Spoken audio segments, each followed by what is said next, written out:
ଓମ୍ ଶାନ୍ତି।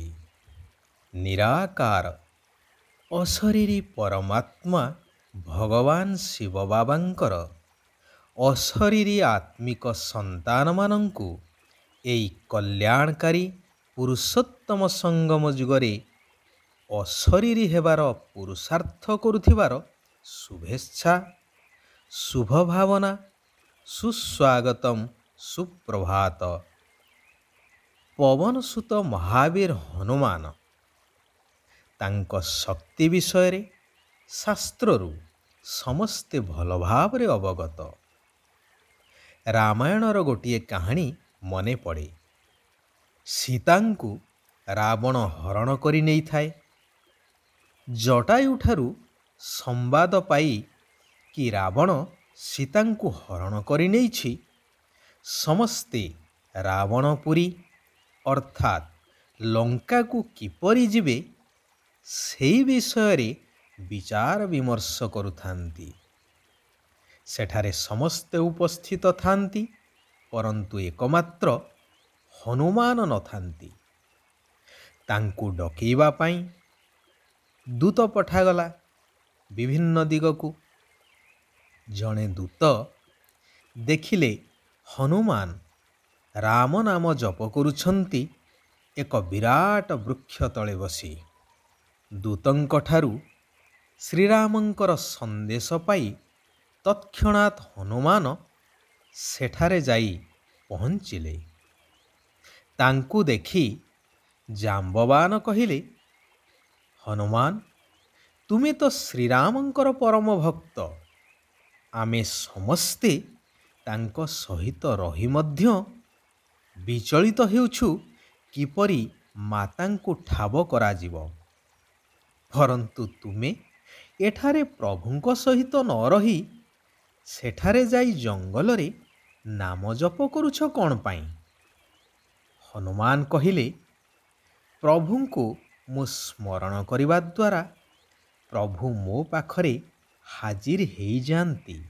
ସର୍ବଦା ଏଇ ଅନୁଭବ ମୁଁ କରେ। ଏବେ ତ ପ୍ରଭୁଙ୍କ ସହିତ ଆପଣମାନେ ସମସ୍ତେ ଅଛନ୍ତି। ଗହଳି ଲାଗି ରହିଛି। ତେଣୁ ମୁଁ ଏକାନ୍ତରେ ପ୍ରଭୁଙ୍କୁ ସ୍ମରଣ କରି ଆନନ୍ଦ ଅନୁଭବ କରି ଚାଲିଛି। ପ୍ରଭୁ କହିଛନ୍ତି, ସୁମରି ସୁମରି ସୁଖ ପାଅ।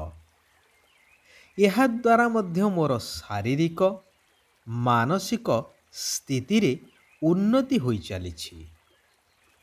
ପ୍ରଭୁଙ୍କଠାରୁ ସର୍ବଶକ୍ତି ମୋତେ ପ୍ରାପ୍ତ ହେଉଛି।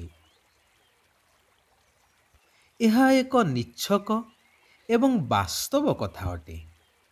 ବର୍ତ୍ତମାନ ସ୍ୱୟଂ ନିରାକାର ପରମାତ୍ମା ରାମ କହୁଛନ୍ତି, ମଧୁର ସନ୍ତାନଗଣ, ଶିବ ବାବାଙ୍କୁ ସ୍ମରଣ କରିବାର ଅଭ୍ୟାସ କର, ତେବେ ଦେହୀ ଅଭିମାନୀ ହୋଇଯିବ, ଅର୍ଥାତ୍ ଦେହଠାରୁ ଅଲଗା ଆତ୍ମିକ ସ୍ଥିତି ହୋଇଯିବ। ଖୁସି ବା ନିଶା ସ୍ଥାୟୀ ଭାବରେ ରହିପାରିବ। ବର୍ତ୍ତମାନର ଏହି ଆସୁରୀ ରାଜ୍ୟରେ ଚାଲିଚଳଣିରେ ମଧ୍ୟ ସୁଧାର ଆସିପାରିବ। ତେବେ ଏହି ଜ୍ଞାନ ରୂପକ ଅମୃତ ପାନ କରନ୍ତି, ସେପଟେ ଆସୁରୀ ଚାଲିଚଳନ ଦ୍ୱାରା ଅପସେବା କରନ୍ତି, ପରସ୍ପର ମଧ୍ୟରେ ମାୟାବୀ କଥାବାର୍ତ୍ତା କରନ୍ତି, ଜଣେ ଅନ୍ୟ ଜଣଙ୍କୁ ଦୁଃଖ କରାଉଛନ୍ତି, ସେମାନେ ହେଉଛନ୍ତି ବାସ୍ତବରେ ବିଶ୍ୱାସଘାତକ। ବାବା କହୁଛନ୍ତି, ପିଲାମାନେ, ତୁମେମାନେ ମୋ ପାଖକୁ ଆସିଛ ଅସୁରରୁ ଦେବତା ହେବା ପାଇଁ। ତେଣୁ ସର୍ବଦା ନିଜ ଭିତରେ ଜ୍ଞାନର ଚର୍ଚ୍ଚା କର, ଦୈବୀ ଗୁଣ ଧାରଣ କର। ନିଜ ଭିତରେ ଥିବା ଅବଗୁଣକୁ ବାହାର କରିଦିଅ। ବୁଦ୍ଧିକୁ ସ୍ୱଚ୍ଛ ନିର୍ମଳ କର। ତେବେ ଭବିଷ୍ୟ ଭାଗ୍ୟ ଉଜ୍ଜଳ ହୋଇଯିବ। ଯେପରି କୌଣସି ସ୍କୁଲକୁ ପାଠ ପଢ଼ିବା ପାଇଁ କୌଣସି ବିଦ୍ୟାର୍ଥୀ ଯାଇଥାଏ, ସେତେବେଳେ ତାର ପରୀକ୍ଷା ପାସ୍ କରିବା ପରେ ମିଳୁଥିବା ଭାଗ୍ୟର ସ୍ମୃତିରେ ହିଁ ସେ ରହିଥାଏ। ସେହିଭଳି ଯେହେତୁ ମୁଁ ତୁମକୁ ନୂଆ ଦୁନିଆ ସତ୍ୟଯୁଗୀ ସ୍ୱର୍ଗ ଦୁନିଆକୁ ନେବାର ପାଠ ପଢ଼ଉଛି, ତୁମମାନଙ୍କୁ ସେହି ଭବିଷ୍ୟ ଭାଗ୍ୟର ସ୍ମୃତିକୁ ବୁଦ୍ଧିରେ ଧାରଣ କରିବା ଦରକାର। ତେବେ ଖୁସି ଏବଂ ନିଶା ଚଢ଼ି ରହିବ। ଦୁନିଆରେ ଯଦି କାହାକୁ ସାଧାରଣ ପଦପଦବୀଟିଏ ମିଳିଯାଉଛି, ତେବେ ସେ କେତେ ନଶାରେ ରହୁଛି। ତୁମକୁ ତ ମୁଁ ମନୁଷ୍ୟରୁ ଦେବତା ଅର୍ଥାତ୍ ନରରୁ ନାରାୟଣ କରଉଛି। ତୁମକୁ କେତେ ନଶା ବା ଖୁସି ହେବା ଦରକାର ଏବଂ 5 ବିକାର ରୂପୀ ମାୟା ରାବଣର ଏହି ଭ୍ରଷ୍ଟାଚାରୀ ରାଜ୍ୟରୁ ବୁଦ୍ଧି ହଟିଯିବା ଦରକାର।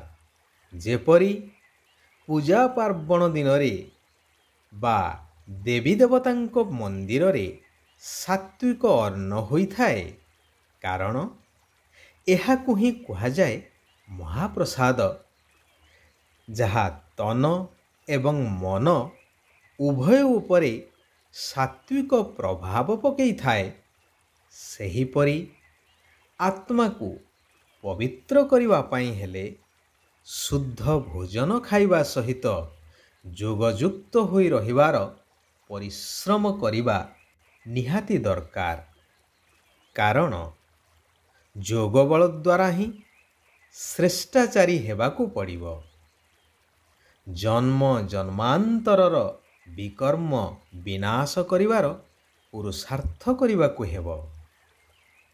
ଏହି ବିନାଶ ସମୟରେ ଯେବେ କି ଶାନ୍ତିଧାମ ଆତ୍ମିକ ଘରକୁ ଫେରିବାର ଅଛି, ସେଥିପାଇଁ ସବୁ ପୁରୁଣା ହିସାବ କିତାବକୁ ଚୁକ୍ତ କରିବାକୁ ହେବ। ଧ୍ୟାନ ରଖିବା ଦରକାର କି ପରସ୍ପର ଭିତରେ ଜ୍ଞାନ ଚର୍ଚ୍ଚା ଛଡ଼ା ଯେପରି ଅନ୍ୟ କୌଣସି ଚର୍ଚ୍ଚା ନ ହୁଏ। ଯେହେତୁ ଏହା ମାୟାବୀ ଦୁନିଆ, ତେଣୁ ବର୍ତ୍ତମାନ ବିଲକୁଲ ମାୟାବୀ କଥାବାର୍ତ୍ତା ଠାରୁ ଦୂରେଇ ରହିବା ଆବଶ୍ୟକ। କୁହାଯାଏ ପବିତ୍ରତା ହିଁ ମହାନତା। ତେଣୁ ପବିତ୍ରତାର ସାଗର ପରମାତ୍ମା କହୁଛନ୍ତି, ପବିତ୍ରତା ରୂପୀ ରାଜକୀୟତା ଦ୍ୱାରା ଏହି ସଙ୍ଗମଯୁଗୀ ବ୍ରାହ୍ମଣ ଜୀବନର ବିଶେଷତାକୁ ପ୍ରତ୍ୟକ୍ଷ କରୁଥିବା ସମ୍ପୂର୍ଣ୍ଣ ପବିତ୍ର ଆତ୍ମା ହୁଅ।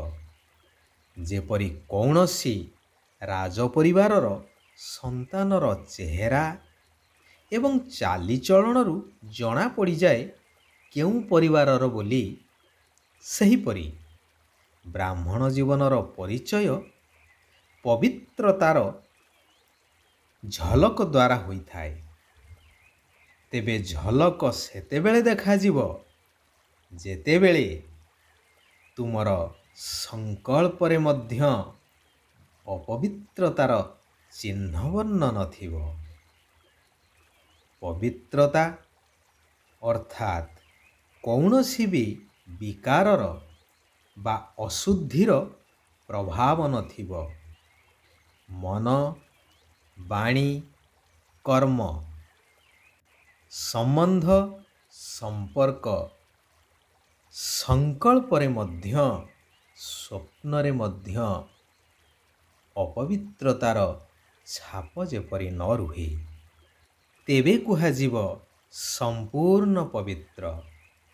ହୋଲି ହଂସ ତାକୁ କୁହାଯିବ ଯିଏ ବ୍ୟର୍ଥକୁ ସମର୍ଥରେ ପରିବର୍ତ୍ତନ କରିପାରୁଥିବ। ଆଚ୍ଛା, ଆଜି ପାଇଁ ଏଇଠାରେ ଆମେମାନେ ବିରାମ ନେବା। ଆସନ୍ତାକାଲି ପୁନଶ୍ଚ ଆମେମାନେ ଏକତ୍ରିତ ହେବା ସେହି ପରମ କଲ୍ୟାଣକାରୀ ପବିତ୍ରତାର ସାଗର ସୁଖଦାତା ଶିବ ବାବାଙ୍କର ଆଉ କିଛି କଲ୍ୟାଣକାରୀ ମହାବାକ୍ୟକୁ ଶ୍ରବଣ କରିବା ଏବଂ ନିଜ ଜୀବନକୁ ପରିବର୍ତ୍ତନ କରିବା ସହିତ ସାରା ବିଶ୍ୱର କଲ୍ୟାଣ କରିଚାଲିବା। ଓମ୍ ଶାନ୍ତି। ଓମ୍ ଶାନ୍ତି। ଓମ୍ ଶାନ୍ତି।